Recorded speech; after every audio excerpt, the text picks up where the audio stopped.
안녕하세요. 2-24 신명기 1장부터 3장까지 말씀 함께 읽도록 하겠습니다. 1장입니다. 이는 모세가 요단 저쪽 숲 맞은편에 아라바 광야 곧 바람과 도벨과 라반과 하세롯과 디사합 사이에서 이스라엘 무리에게 선포한 말씀이니라. 호렙산에서 세일산을 지나 가데스 바네아까지 열 하루길을 이었더라. 마흔째의 열한째 달 그 달 첫째 날에 모세가 이스라엘 자손에게 여호와께서 그들을 위하여 자기에게 주신 명령을 다 일렀으니 그때는 모세가 헤스본에 거주하는 아모리 왕 시온을 쳐 죽이고 에드레이에서 아스다롯에 거주하는 바산한 옥을 쳐 죽인 후라. 모세가 여단 조쪽 모압 땅에서 이 율법을 설명하기 시작하였더라. 일러스되 우리 하나님 여호와께서 호렙산에서 우리에게 말씀하여 이르시기를 너희가 이 산에 거주한 지 오래니 방향을 돌려 행진하여 아모리 족속의 산지로 가고 그 근방 곳곳으로 가고 아라바와 산지와 평지와 네겝과 해변과 가나안 족속의 땅과 레바논과 큰 강 유브라데까지 가라. 내가 너희의 조상 아브라함과 이삭과 야곱에게 맹세하여 그들과 그들의 후손에게 주리라 한 땅이 너희 앞에 있으니 들어가서 그 땅을 차지할지니라. 네, 신명기는 모세가 출애굽 2세대들을 대상으로 마지막으로 고별 설교를 하는 내용이죠. 출애굽 1세대들의 그 삶을 교훈 삼아서 너희들은 들어가서 이렇게 잘 살아라라고 말씀하고 있는 그 설교 내용입니다. 9절부터 보시면은요. 그때 내가 너희에게 말하여 이르기를 나는 홀로 너희의 짐을 질 수 없도다. 너희 하나님 여호와께서 너희를 번성하게 하셨으므로 너희가 오늘날 하늘의 별같이 많거니와 너희 조상의 하나님 여호와께서 너희를 현재보다 1000배나 많게 하시며 너희에게 허락하신 것과 같이 너희에게 복 주시기를 원하노라. 그런즉 나 홀로 어찌 능히 너희의 괴로운 일과 너희의 힘겨운 일과 너희의 다투는 일을 담당할 수 있으랴. 너희의 각 지파에서 지혜와 지식이 있는 인정받는 자들을 택하라. 내가 그들을 세워 너희 수령을 삼으리라 한즉 너희가 내게 대답하여 이르기를 당신들의 말씀대로 하는 것이 좋다 하기에 당신의 말씀대로 하는 것이 좋다 하기에 내가 너희 지파의 수령으로 지혜가 있고 인정받는 자들을 취하여 너희의 수령을 삼되 곧 각 지파를 따라 천부장과 백부장과 오십부장과 십부장과 조장을 삼고 내가 그때 너희의 재판장들에게 명하여 이르기를 너희가 너희의 형제 중에서 송사를 들을 때에 쌍방간의 공정히 판결할 것이며 그들 중에 있는 타국인에게도 그리할 것이라 재판은 하나님께 속한 것인즉 너희는 재판할 때에 외모를 보지 말고 귀천을 차별 없이 듣고 사람의 낯을 두려워하지 말 것이며 스스로 결단하기 어려운 일이 있거든 내게로 돌리라 내가 드리라 하였고 내가 너희 행할 모든 일을 그때 너희에게 다 명령하였느니라.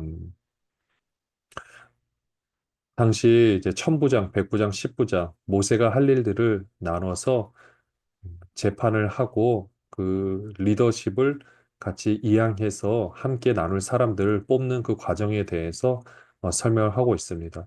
계속해서 출애굽 출애굽하면서 있었던 일들을 그 역사적인 일들을 요약해서 지금 정리해서 알려주고 있죠. 그래서 지금은 그 리더를 세웠던 그 모습들을 이야기하고 있고요. 그 다음에 19절부터 보시면은요.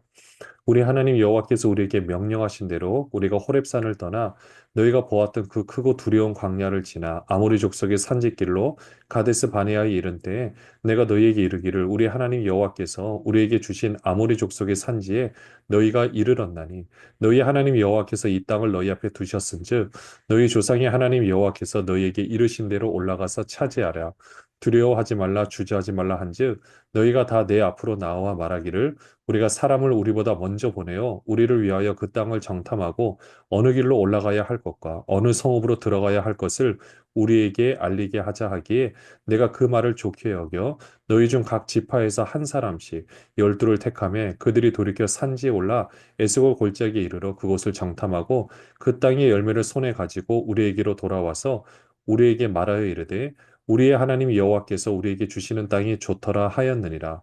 그러나 너희가 올라가기를 원하지 아니하고 너희 하나님 여호와의 명령을 거역하여 장막 중에서 원망하여 이르기를 여호와께서 우리를 미워하심으로 아모리 족속의 손에 넘겨 멸하시려고 우리를 애굽 땅에서 인도하여 내셨도다. 우리가 어디로 가랴? 우리의 형제들이 우리를 낙심하게 하여 말하기를 그 백성은 우리보다 장대하며 그 성읍들은 크고 성곽은 하늘에 닿았으며 우리가 또 거기서 안악 자손을 보았노라 하는도다 하기로 내가 너희에게 말하기를 그들을 무서워하지 말라 두려워하지 말라 너희보다 먼저 가시는 너희 하나님 여호와께서 애굽에서 너희를 위하여 너희 목전에서 모든 일을 행하신 것 같이 이제도 너희를 위하여 싸우실 것이며 광야에서도 너희가 당하였거니와 사람이 자기 아들을 낳는 것 같이 너희 하나님 여호와께서 너희가 걸어온 길에서 너희를 안으사 이곳까지 이르게 하셨느니라 하나 이 일에 너희가 너희 하나님 여호와를 믿지 아니하였도다. 그는 너희보다 먼저 그 길을 가시며 장막 칠 곳을 찾으시고 밤에는 불로 낮에는 구름으로 너희가 갈 길을 지시하신 자이시니라. 민수기에 보면 이 정탐꾼을 보낼 때 하나님께서 보내신 것처럼 나타나는데요. 오늘 신명기의 말씀을 보면 원래는 하나님께서는 그대로 가라고 말씀하고 있는데 사람들이 그래도 우리가 한번 먼저 선발대를 보내서 한번 보면 좋지 않겠느냐라고 해서 그래 그럼 그렇게 가라라고 보낸 걸로 나타나 있습니다. 결국 이렇게 정탐꾼을 보냈는데 그들이 와서 악평을 하니까 이제 그들은 우리는 못 가겠다. 도저히 안 되겠다. 이렇게 어, 이제 낙담을 했던 그 역사를 보는데요.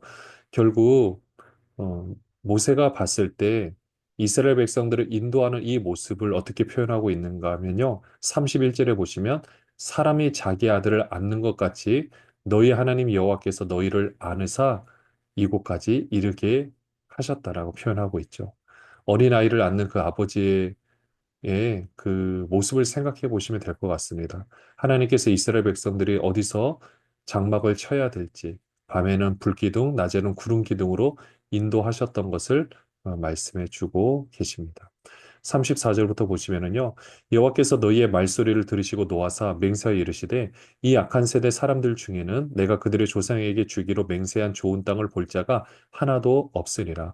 오직 여분네 아들 갈렙은 온전히 여호와께 순종하였은즉 그는 그것을 볼 것이요 그가 밟은 땅을 내가 그와 그의 자손에게 주리라 하시고 여호와께서 너희 때문에 내게도 진노하사 이르시되 너도 그리로 들어가지 못하리라. 내 앞에 서 있는 눈의 아들 여호수아는 그리로 들어갈 것이니 너는 그를 담대하게 하라. 그가 이스라엘에게 그 땅을 기업으로 차지하게 하리라. 또 너희가 사로잡히리라 하던 너희의 아이들과 당시의 선악을 분별하지 못하던 너희의 자녀들도 그리로 들어갈 것이라. 내가 그 땅을 그들에게 주어 산업이 되게 하리라. 너희는 방향을 돌려 홍해길을 따라 광야로 들어갈지니라 하심에 너희가 대답하여 내게 이르기를 우리가 여호와께 범죄하였사오니 우리 하나님께서 우리에게 명령하신 대로 우리가 올라가서 싸우리이다 하고 너희가 각각 무기를 가지고 경솔의 산지로 올라가려 할 때 여호와께서 내게 이르시되 너는 그들에게 이르기를 너희는 올라가지 말라 싸우지도 말라 내가 너희 중에 있지 아니하니 너희가 대적에게 패할까 하노라 하시기로 내가 너희에게 말하였으나 너희가 듣지 아니하고 여호와의 명령을 거역하고 거리낌 없이 산지로 올라가매 그 산지에 거주하는 아모리 족속이 너희에게 마주 나와 벌떼같이 너희를 쫓아 세일산에서 쳐서 호르마까지 이른지라 너희가 돌아와 여호와 앞에서 통곡하나 여호와께서 너희의 소리를 듣지 아니하시며 너희에게 귀를 기울이지 아니하셨으므로 너희는 너희가 가데스에 여러 날 동안 머물렀나니 곧 너희가 그곳에 머물던 날 수대로니라. 이스라엘 백성들을 이제 하나님께서 말씀하실 때 너희는 이제 글로 들어가지 못하게 될 것이다. 가나안 땅에 못 들어가게 될 것이다.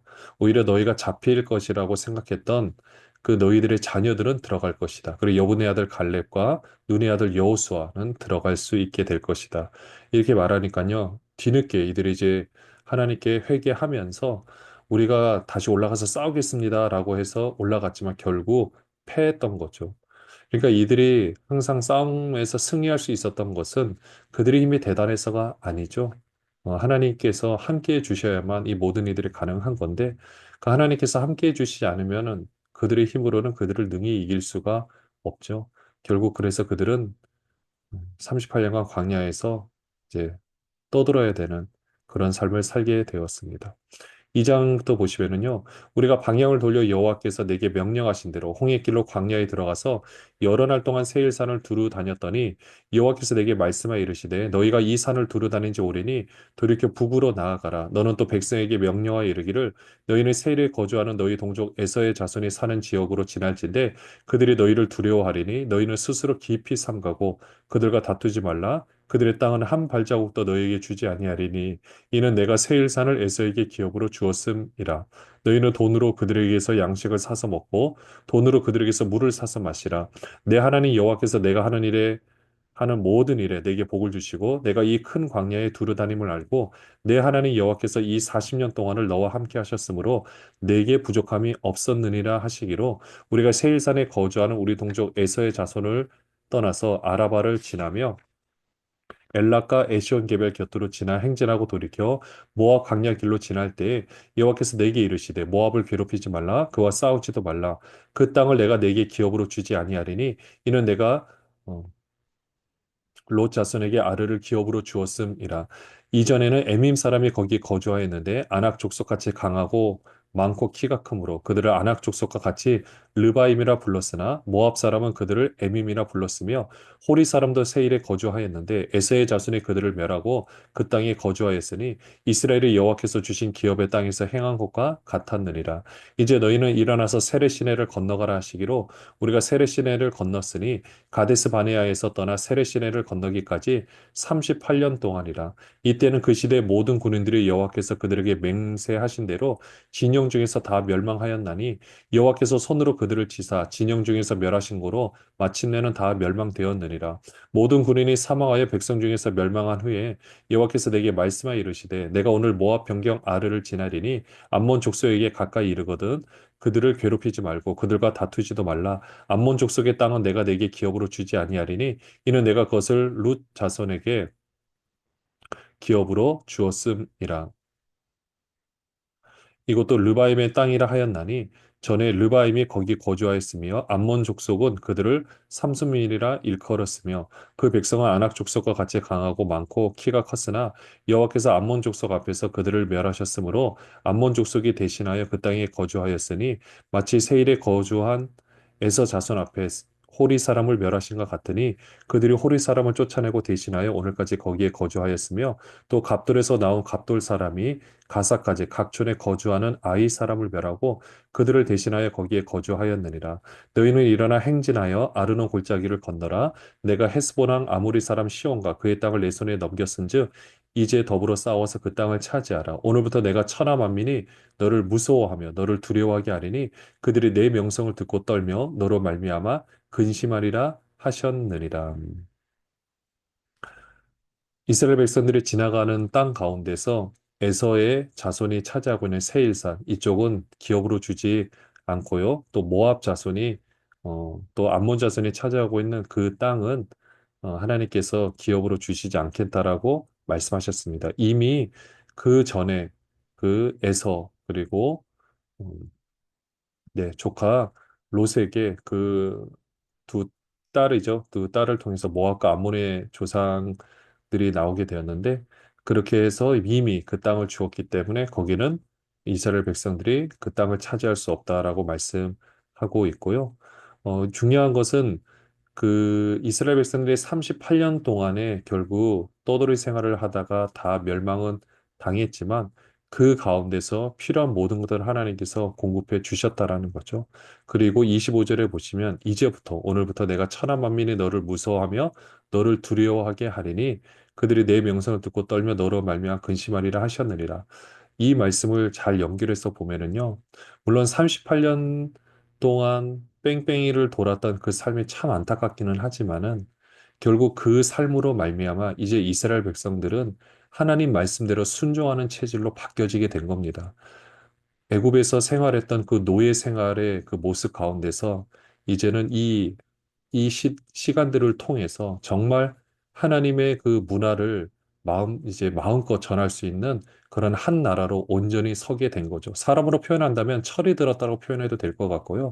이제는 우리가 고난 가운데서 하나님 말씀대로 순종하고 우리가 온전히 사람이 되었다.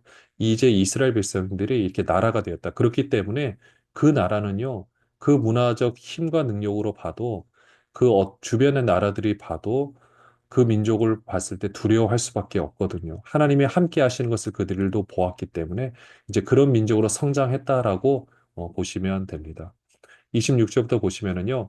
내가 그대목 광야에서 헤스보랑 시온에게 사자를 보내어 평화의 말로 이르기를 나를 내 땅으로 통과하게 하라. 내가 큰 길로만 행하고 좌로나 우로나 치우치지 아니하리라. 너는 돈을 받고 양식을 팔아 내가 먹게 하고 돈을 받고 물을 주어 내가 마시게 하라. 나는 걸어서 지날 뿐인즉 세일에 거주하는 에서 자손과 아르에 거주하는 모압 사람이 내게 행한 것 같이 하라.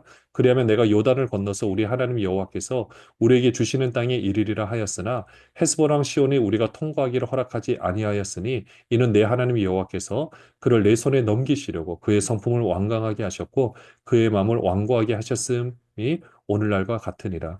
그때 여호와께서 내게 이르시되 내가 이제 시온과 그의 땅을 내게 넘기노니 너는 이제부터 그의 땅을 차지하여 기업으로 삼으라 하시더니 시온이 그의 모든 백성을 거느리고 나와서 우리를 대적하여 야하스에서 싸울 때에 우리 하나님 여호와께서 그를 우리에게 넘기심에 우리가 그와 그의 아들들과 그의 모든 백성을 쳤고 그때 우리가 그의 모든 성읍을 점령하고 그의 각 성읍을 그 남녀와 여호와와 함께 하나도 남기지 아니하고 진멸하였고 다만 그 가축과 성읍에서 탈취한 것은 우리의 소유로 삼았으며 우리 하나님 여호와께서 그 모든 땅을 우리에게 넘겨주심으로 아르논 골짜기 가장자리에 있는 아로엘과 골짜기 가운데 있는 성으로부터 길르앗까지 우리가 모든 높은 성읍을 점령하지 못한 것이 하나도 없었으나 오직 암몬 족속의 땅 야복 강가와 산지에 있는 성읍들과 우리 하나님 여호와께서 우리가 가기를 금하신 모든 것은 내가 가까이 하지 못하였느니라. 이제 하나님께서 그 땅들을 차지하게 해 주시는데요. 특별히 헤스보랑 시온 왕 같은 경우에는 우리가 먼저 거기를 통과하겠다라고 했을 때, 어, 표현을 여기 보시면은요, 30절 후반절에 보시면 성품을 완강하게 하셨다. 그래서 그 마음을 완고하게 하셨다라고 하는 거죠. 사람의 마음은 원래 완고한데 하나님은 그것을 바꾸실 수도 있는데 그것을 그대로 내버려 두신 거죠. 그렇게 해서 이 완강한 이 마음 때문에 오히려 전투를 하려고 나오게 되었고, 그렇게 해서 그 성읍을 차지하게 된 겁니다. 네, 그 성읍을 차지할 때 34절에 보시면 남녀와 유아와 함께 하나도 남기지 아니하고 진멸하였다. 그러니까 이 표현을 계속해서 잘 보시면 됩니다.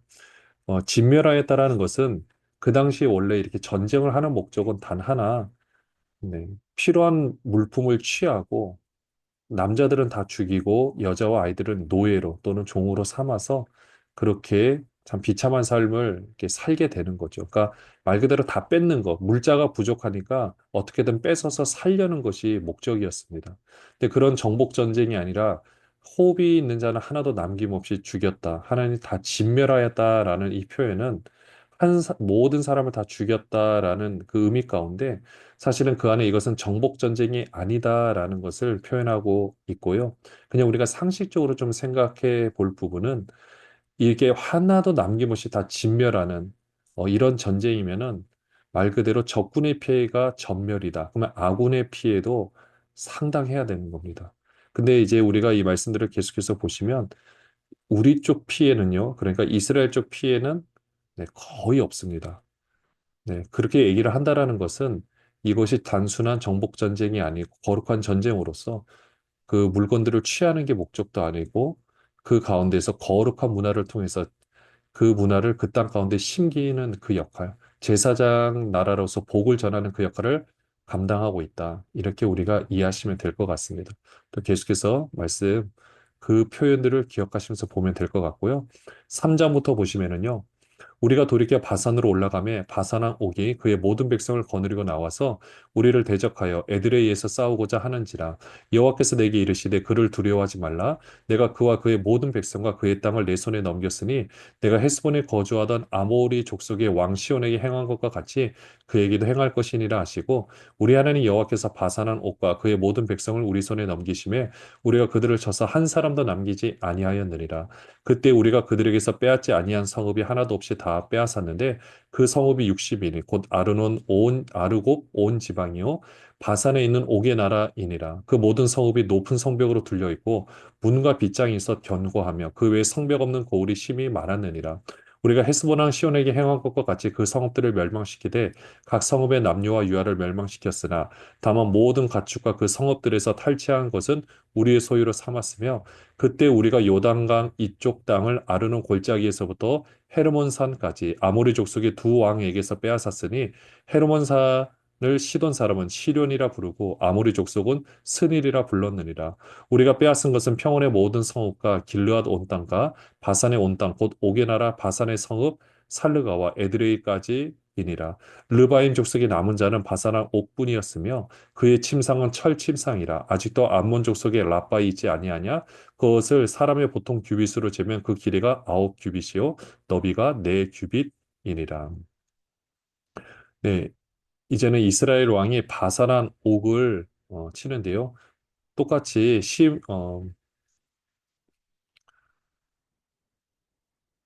네. 아모리 족속의 왕 시온에게 행한 것 같이 여기도 똑같이 한다라고 했는데 3절에 보시면 그들을 쳐서 한 사람도 남기지 아니하였다. 근데 이때 차지한 성읍들을 보면은요. 성벽 5절에 보시면 성읍이 높은 성벽으로 둘려 있고 문과 빗장에서 견고하며 이런 성벽을 공성태나 또 그 성벽을 공격할 수 있는 무기가 없는 상황에서 싸울 수 있느냐. 이게 그냥 전쟁의 그 상식으로 본다라면 이거는 불가능한 일입니다. 그러니까 안에서 문을 열어주지 않으면 절대 어, 그 밖에서 그들을 무너뜨릴 수 있는 방법이 없습니다. 그런데 한 사람도 남기지 아니하였다. 그러니까 이 표현법과 이 모든 상황을 봤을 때는 결국 이스라엘 백성들이 가지고 있는 그 문화가 주변 나라 사람들이 대부분의 사람들이 노예로 삶을 살고 있는데 이스라엘 백성도 원래 노예였잖아요. 이들이 알고 있거든요. 근데 지금 살아가는 모습을 보면 노예 삶이 아니잖아요. 계속해서 교육을 받으며 또 그 가운데서 또 쉼을 가지면서 그들의 삶을 하나님께서 책임지고 있다라는 것을 이스라엘 나머지 사람들이 봤을 때 이것은 받아들일 수밖에 없는 겁니다. 어차피 본인들은 싸워봤자 목숨 걸고 싸워봤자 결국 노예 같은 삶을 살 수밖에 없어요. 근데 이스라엘 백성들의 모습은 아니거든요. 그래서 그런 식으로 우리가 한번 좀 이해를 해보시면 될 것 같고요. 또이 바산한 옥의 침상이 11절에 보면 나오는데 이게 보통 규빗으로 잰다 그래도 뭐 한 45cm에서 5cm, 50cm로 본다면요. 9규빗이면 4m 50 정도 되는 길이가 그렇게 되고 너비가 4규빗이면 이것도 거의 2m로 보시면 됩니다. 침상 길이가 철침상으로 된 길이가 이렇다라는 거죠. 키가 얼마나 될지 물론 이 키가 이 정도는 아니라 할지라도 이들은 다 거의 거인 같은 안악자손 같이 대부분 등치가 큰 사람들인데요. 대상으로 이렇게 싸울 수 있다. 이것은 그냥 우리 사람의 방법으로는 도저히 생각하기 어렵습니다. 그렇지만 문화적인 방법, 또 이 가운데서 하나님의 특별한 섭리로 우리가 보시면 될 것 같고요. 12절부터 보시면요. 그때 우리가 이 땅을 얻음에 아르논 골짜기 곁에 아로엘에서부터 길르앗 산지 절반과 그 성읍들을 내가 루벤 자손과 갓 자손에게 주었고 길르앗의 남은 땅과 옥의 나라였던 아루곱 온 지방 곧 온 바산으로는 내가 므낫세 반 지파에게 주었노라. 바산을 옛적에는 르바임의 땅이라 부르더니 므낫세 아들 야일이 구술 족속과 마가 족속의 경계까지의 아르곱 온 지방을 점령하고 자기의 이름으로 이 바산을 오늘날까지 하봇 야일이라 불러오느니라.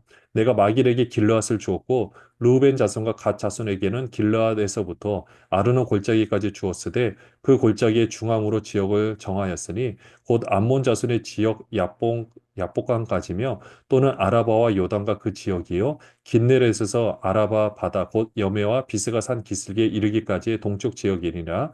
그때 내가 너희에게 명령하여 이르기를 너희 하나님 여호와께서 이 땅을 너희에게 주어 기업이 되게 하셨은즉 너희의 군인들을 무장하고 너희 형제 이스라엘 자손의 선봉이 되어 건너가되 너희의 가축이 많은 줄 내가 아노니 너희의 처자와 가축은 내가 너희에게 준 성읍에 머무르게 하라. 여호와께서 너희에게 주신 것 같이 너희의 형제에게도 안식을 주시리니 그들도 요단 저쪽에서 너희 하나님 여호와께서 그들에게 주시는 땅을 받아 기업을 삼기에 이르거든 너희는 각기 내가 준 기업으로 돌아갈 것이니라 하고 그때 내가 여호수아에게 명령하여 이르기를 너희 하나님 여호와께서 이 두 왕에게 행하신 모든 일을 내 눈으로 보았거니와 내가 가는 모든 나라에도 여호와께서 이와 같이 행하시리니 너희는 그들을 두려워하지 말라 너희 하나님 여호와께로부터 친히 너희를 위하여 싸우시리라 하였노라. 네, 이렇게 요단강 동쪽에 자리 잡은 지파들에 대해서 이야기를 하고 있고요. 이제 이들은 이때까지는 모세가 있었을 때 점령을 했고 이제는 요단 서편 이쪽은 이제 요단강을 건너서 이제 여호사를 중심으로 이제 그 땅을 차지하게 될 거라고 말씀하고 있습니다. 22절에 보시면 앞으로 친히 여호와께서 너희를 위하여 싸우시겠다라고 말씀하고 있는 거죠. 그러니까 이 부분을 항상 폭력적으로만 생각할 것이 아니라 그들이 가지고 있는 놀라운 문화, 정말 거룩한 문화, 그리고 그 진리의 문화가 사람들에게 어떻게 파고 들어가는지 우리가 그 관점으로도 함께 바라볼 필요가 있습니다. 정말 그들이 가지고 있는 서로를 배려하고 생각하는 그런 정신, 나보다 남을 아끼고 그들을 배려하는 그런 높은 문화 정신, 이 모든 것들을 가지고 그들이 갈 때 많은 사람들에게 선한 영향력을 끼치게 되는 거죠.